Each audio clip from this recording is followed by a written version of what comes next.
প্রিয় দর্শক, আসসালামু আলাইকুম। আপনারা সবাই কেমন আছেন? আশা করছি আপনারা সবাই অনেক ভালো আছেন। এই যে বন্ধুরা, আপনারা ভিডিওতে যে গাছটি দেখতে পাচ্ছেন বন্ধুরা, এই কবিরাজি গাছের শেকড়টি যদি আপনারা পানের সাথে একটানা 7 দিন সেবন করতে পারেন, তাহলে আপনি আপনার স্ত্রীর সাথে 2 থেকে 3 ঘন্টার মতো সময় দিতে পারবেন বন্ধুরা। কারণ অনেকেই আছেন ঠিকমতো স্ত্রীকে সময় দিতে পারেন না বলে আপনারা কিন্তু অনেক চিন্তায় পড়ে যান, টেনশনে পড়ে যান, এবং এর কারণে কিন্তু আপনারা বিভিন্ন ডাক্তার কবিরাজের কাছে যান বন্ধুরা, এবং হাজার হাজার টাকা পয়সা নষ্ট করেন বন্ধুরা।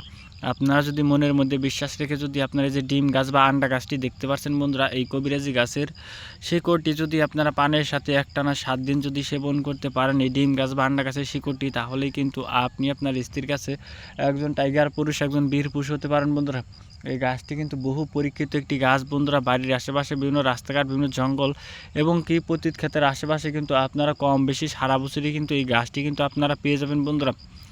এই গাছটি আপনারা পাওয়ার পর বন্ধুরা অবশ্যই পরিষ্কার পানি দিয়ে সামান্য একটু শিকড় একটি পানের সাথে নেবেন, এবং এই পানের সাথে 1 চা চামচ মধু নেবেন, এবং তারপর আধা চা চামচ কালো জিরা নেওয়ার পর যদি বন্ধুরা আপনারা যদি এই গাছের শিকড়টি যদি সহবাস করার আধা ঘন্টা বা 1 ঘন্টা আগে যদি আপনারা সেবন করতে পারেন বন্ধুরা, তাহলেই কিন্তু আপনারা কার্যকারিতা পেয়ে যান বন্ধুরা। যদি কোনো রোগী বলতে পারেন যে এই গাছটির শিকড় পানের সাথে খাওয়ার পর কার্যকারিতা পাইনি, তাহলে আমরা আমাদের কবিরাজি চিকিৎসা ছেড়ে দেবো বন্ধুরা। ভিডিওটি ভালো লাগলে অবশ্যই আমাদের এই চ্যানেলটি সাবস্ক্রাইব করে দেবেন। আসসালামু আলাইকুম।